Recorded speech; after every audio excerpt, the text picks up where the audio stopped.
Paskutinį šių metų video nusprendžiau padaryti tokį truputį filosofinį ir prasmingą, todėl jeigu šis video tave rado, vadinasi, jame bus kažkas, ką tau labai reikia išgirsti prieš naujosius metus. Jeigu tu taip pat kuri naujametinius planus, būtinai turi traukti šį vieną punktą į savo sąrašą. Tai yra meilė sau. Šitokį akivaizdų dalyką neretai žmonės pamiršta arba interpretuoja kitaip ir jiems atrodo, kad tai yra tiesiog savanaudiškumas. Šiandien pakalbėsim apie tai, ką man užtruko suvokti daugiau nei 30 metų ir aš tiesiog pasidalinsiu savo patirtim. Jeigu jums įdomu, tai visiems hi, aš esu Viktorija ir welcome back į mano kanalą, kur mes leidžiam laiką su talku.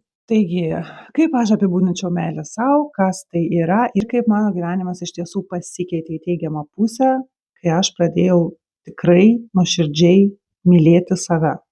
Visų pirma, reikia suprasti, kad meilė sau tai nelygu savanaudiškumas. Viena Amerikos aktorė atlikėja, Jennifer Lewis, pasakė vienam interviu tokią frazę, kuri man tiesiog labai giliai įstrigo širdį. Šita frazė apibūdina tai, kaip aš jaučiausi, bet lyg ir man trūko žodžių ar gyvenimiškos patirties, kad tai apibrėžti ir žodžių formą pateikti, kaip aš suprantu tą meilę sau. Taigi ji pasakė, kad kiekvienas žmogus turi tik vieną vienintelį darbą, tai yra rūpintis savim. Tam, kad kai tavo mylimieji krenta, tavo rankos būtų stiprios. Taigi meilė sau, visų pirma, tai ne savanaudiškumo požymis, o suvokimas, kad aš kaip žmogus turiu tik tai tam tikrą kiekį jėgų, laiko, energijos ir aš turiu pasirinkti, kam aš tai skirsiu. Reikia būtinai prioritizuoti save ir savo sveikatą, rūpintis savim tam, kad kai artimiems žmonėms bus bloga, aš būčiau stipri ir būčiau tas žmogus, kuris gali padėti. Nes jeigu aš negaliu padėti sau, aš negaliu padėti niekam. Dabartinėje situacijoje, kai esu 2 vaikų mama ir mano vienas vaikas yra su labai dideliais poreikiais, tai yra labai rimta autizmo forma ir aš žinau, kad jeigu man kažkas atsitiktų, nebūtų nieko, kas pasirūpintų šito vaiku. Todėl visose situacijose aš žinau, kad aš turiu kuo ilgiau būti stipri ir sveika dėl to, kad aš reikalinga savo vaikams, o vienam vaikui galbūt būsiu reikalinga visą gyvenimą. Kaip lėktuvuose sako, pirma, užsidėk savo kaukę. Mes bet kokioje kritinėje situacijoje turim visų pirma pasirūpinti savim, užsidėti savo deguonies kaukę. Nes jeigu nualpsi tu, kažin ar bus kas pasirūpins tavo vaikų. Todėl tavo darbas kaip suaugusio žmogaus visų pirma pasirūpinti savim ir tada, kai tu esi stipri ir sveika, tu tikrai gali būti žymiai labiau naudinga savo artimiems, savo šeimai, savo vaikams arba savo vyresniems šeimos nariams. Taip pat išmokti sakyti ne yra vienas iš meilės savo požymių, nes kai tu žinai, kad tu kažko daryti nenori, nes tu tam neturi nei laiko, nei jėgų, bet darai vien dėl to, kad bijai žeisti kitą žmogų, o tas žmogus galbūt žino tavo tą pusę ir dar ir manipuliuoja, pavyzdžiui, nežinau, kokia situacija vaikų ar kažkokiam aplinkybėm, kad labai reikia ir tu supranti, kad tu ir neturi tam jėgų, neturi tam laiko ir atrodo galbūt kažkaip kitaip praleistum tą laiką.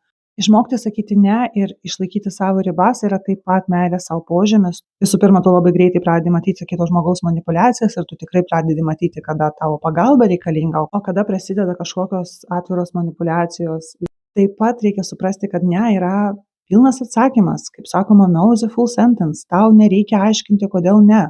Ne, nes ne. Ar tai yra darbas, kur tave prašo šiuo metu padaryti kažkokias papildomas užduotis, kuriems tu neturi laiko ir jeigu tu prisimtum tas užduotis, vadinasi, turėtum paaukoti savo laisvalaikį. Ar tai yra tavo šeimos nariai ar artimieji, kuri prašo tave kažką padaryti, o tu tikrai negali, tai juk ne yra atsakymas. Juk mes suprantam, kad nei vienas normalus žmogus nepradės aiškintis, o kodėl negali.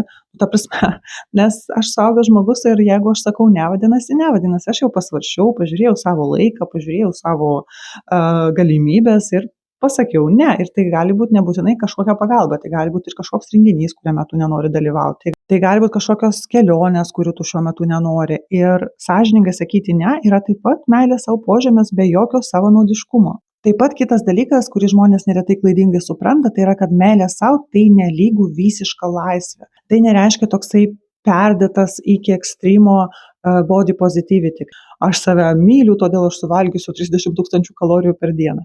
Ne, šita suaugusi meilė sau, ji yra tokia, lyg tu tampi savo nuosavas suaugęs žmogus, kuris rūpinasi savim, savo kūnu, lyg čia būtų tavo vaikas. Pavyzdžiui, tu neleisi sau jokių žalingų įpročių, dėl to, kad tu kaip suaugęs suprasi, kad aš nenoriu, kad mano kūnas tai darytų. Aš nenoriu jokių žalingų įpročių, aš noriu, kad mano kūnas būtų gerai pavalgęs, gerai, sveikai, kad gautų daugiau visokių naudingų medžiagų. Aš noriu, kad mano kūnas pailsėtų, aš noriu, kad mano kūnas būtų sportiškas ir stiprus, kad mano rankos būtų stiprios. Aš būtinai užsirašysiu pas tuos gydytojus ir neatidėsiu tų vizitų, jeigu aš žinau, kad kažkas man nepatinka arba atrodo kitaip, arba tiesiog tai yra reguliarūs pasitikrinimai pas gydytojus. Aš būtinai tai padarysiu, aš neatidėsiu to, dėl to, kad aš esu tas atsakingas žmogus, atsakingas už save. Tai yra tikrai nemažai disciplinos ir nemažai tokio atsakingo požiūrio į save. Tiesiog tą discipliną irgi be kraštutinumų, su supratimu, kad kartais tu gali būti pavargęs ir šiandien galima duoti savo pailsėti.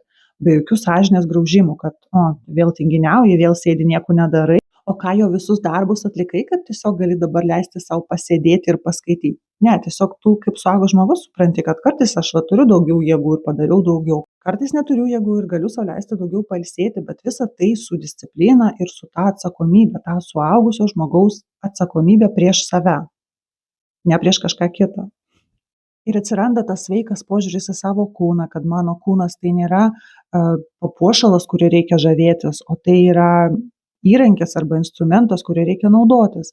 Mano rankos turi veikti kuo ilgiau, mano kojos turi nešioti mane po šį pasaulį kuo ilgiau, aš turiu kuo ilgiau jaustis gerai savo kūne, kiek man leis fiziologija ir mano genetika, aš noriu tą tik tai puoselėti ir palaikyti, o nenuodyti save ir dar daugiau save išvarginti. Todėl taip, ta meilė savo yra iš tokio disciplinos ir kažkokio sveiko balanso požiūrio. Toks sugebėjimas rasti balansą tarp darbo ir poilsio, laisvalaikio, šeimos, pomėgių ir sugebėjimas pasakyti savo, kada jau reikia pasiimti pertrauką. Nes kai tu nuoširdžiai save myli ir rūpiniesi savim, tu neduosi savo perdegti. Kad ir kaip pasaulyje kartais tai būna sunku, bet tu vis tiek pasistengsi pasirūpinti ir savo emocinę, ir savo fizikinę būseną, kad viskas pas tave būtų gerai, nes tu į save žiūri iš tos meilės pusės. O jūs, jeigu pasižiūrėjote čia video iki čia, vadinasi, jis buvo jums bent kažkiek įdomus, todėl prašau spauskit patinka. Tai yra nemokama, jums nesunku, man malonu, bet tai be galo padeda tokiam mažam kanalui kaip mano. O kokie esminiai dalykai, kurie pasikeitė mano gyvenime, kai aš supratau, kad reikia visų pirma mylėti save, rūpintis savim, tai yra be abejo tai, kad labai daug negatyvo tiesiog atkrito. Labai daug atleidau savo kažkokių neteisingų pasirinkimų iš praeities, kad netemti jų į savo dabartinį gyvenimą. Yra tas pasakymas, kad reikia sugebėti atleisti tėvams už tai, kad jie tavęs galbūt nemylėjo taip, kaip tu to norėjai, kai buvai vaikas. Ir atleisti sau už tai, kad ieškoji tos meilės neteisingose vietose.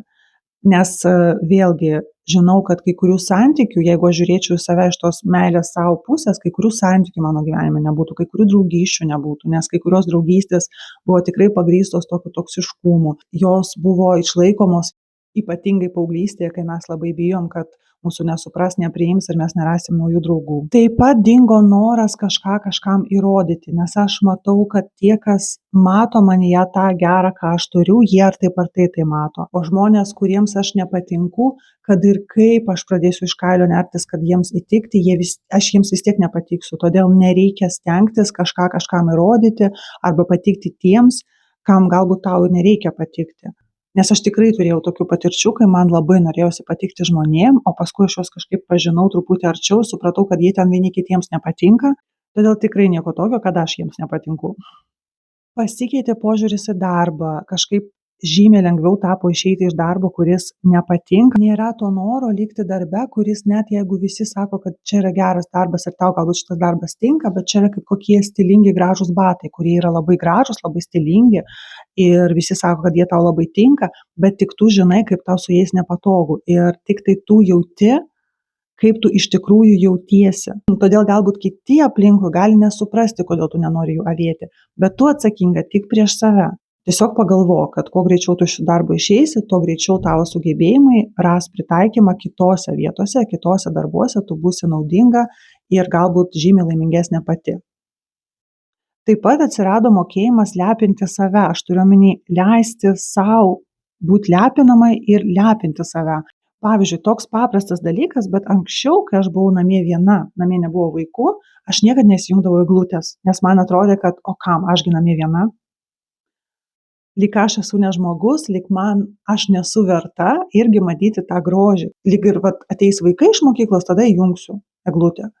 O dabar ne, jeigu aš esu namie viena, vis tiek eglutės švieselės visos bus įjungtos dėl to, kad man gražu ir aš irgi verta matyti tą grožį.